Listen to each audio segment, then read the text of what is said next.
The man swung a hammer and smashed the boy's knee. You can tell by the screams how much it hurt. Then he hangs him up, only puts his injured foot on the ground. What follows is a pain worse than death. And the man sipped his wine. He listened to the murderer's screams, because there was no comparison between him and his daughter. It turns out that just a week earlier, Bruno's 8-year-old daughter had been brutally murdered by an assailant, and her body was covered with scars that showed the torture she had suffered. Seeing his daughter in such a terrible state, Bruno's heart was full of regret. He used to send his daughter to school every day, but on this day, his wife called him when he was leaving, so his daughter had to go to school alone. But that's when the accident happened, and his wife suffered from depression. The happy family was shattered in an instant. Luckily, 4 days later, Anthony's killer was caught by the police, but the murderer was only sentenced to 15 years. In front of many media interviews, Anthony didn't feel guilty at all, but smiled proudly. This made Bruno's anger explode. Since the law can't punish the murderer, he would avenge his daughter's death in his own way. The next day Bruno drove to the countryside and found an abandoned cottage. It had everything he needed and was in the middle of nowhere. Bruno then paid off the escort to drug the driver. As the day of the operation approached, Bruno followed the driver in the back, and soon the driver pulled over. Bruno, pretending to be a passing doctor, and another escort, dragged the driver out of the car. He drove the van away when the driver wasn't looking. First he went to an abandoned factory. Then he injected Anthony with a drug, and then stuffed him in the boot of his car. To the previous cabin, Bruno had turned it into a torture chamber. He stripped Anthony naked and tied him up with straps. When Anthony woke up, he had no idea what had happened. He was still cursing at Bruno as he died. When he saw Bruno pick up a hammer, Anthony started begging for his life, but it was too late. His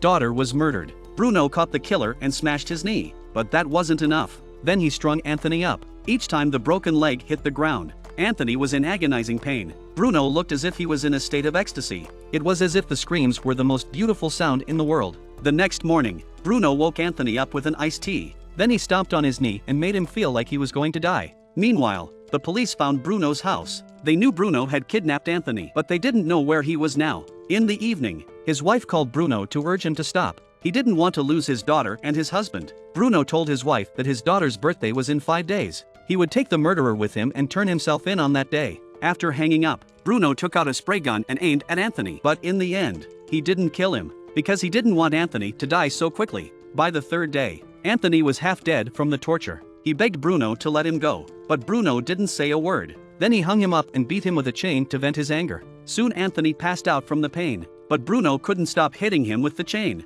On the other side, the police are still investigating, but they're not in a hurry. After all, no one wants to save a rival who killed a girl. By the 4th day, Anthony was lying on the ground, dying. He begged Bruno to make it quick. Even death would be better than this. Instead, Bruno examined him. It turns out Bruno is an internist by profession. He couldn't let Anthony get away with this. He even gave him fluids to keep him alive. Then he tied him to the operating table. Apparently Bruno had a new idea. At this point, Anthony was at his mercy. Bruno took out a special potion. It can paralyze the whole body while keeping his brain awake. As the potion was injected, Anthony soon became paralyzed. To prevent accidents, Bruno put an oxygen tube in him. Then he grabbed a scalpel and prepared to remove Anthony's kidney. To avenge his daughter's death, the man forcibly cut off the murderer's kidney. He made a bowl of soup and forced Anthony to eat it. But after all this, Bruno's hatred didn't diminish. By the 5th day, Anthony no longer dreamed of returning alive. In order to get over it, he began to irritate Bruno by telling him that he had killed several girls.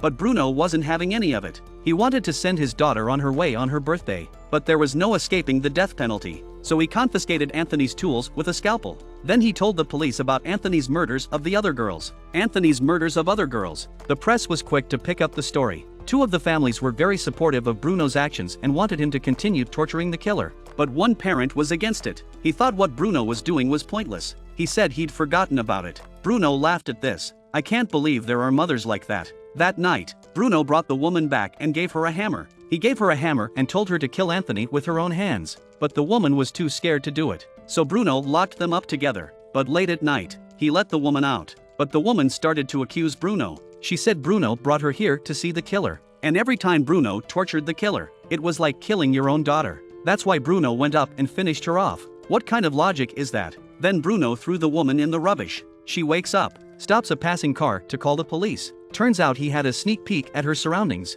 He told the police the location of the cabin. The sheriff immediately sent a team to search the neighborhood. The next morning, a policeman found Bruno's car on the roadside. He immediately reported the situation to the police department. A large number of policemen arrived soon after. Today is the 7th day of Bruno's revenge. It's also his daughter's 9th birthday. He planned to kill Anthony and turn himself in. In a trance, he saw his daughter. Maybe she misses her too much. She still looks the same as when she was killed. Bruno took her to the bathroom. He wanted to clean the blood off her body, but the blood that had been wiped clean came out again. Just like the pain in her heart couldn't be stopped. Bruno knew her daughter would never come back. Thinking about the past, he couldn't help but cry. Meanwhile, the police have surrounded the house. Bruno was going to kill Anthony, but after thinking about his wife at home, he finally unlocked Anthony's chains and walked out of the hut calmly. When the reporter asked him if he regretted what he did, Bruno firmly answered no, and that's the end of the film.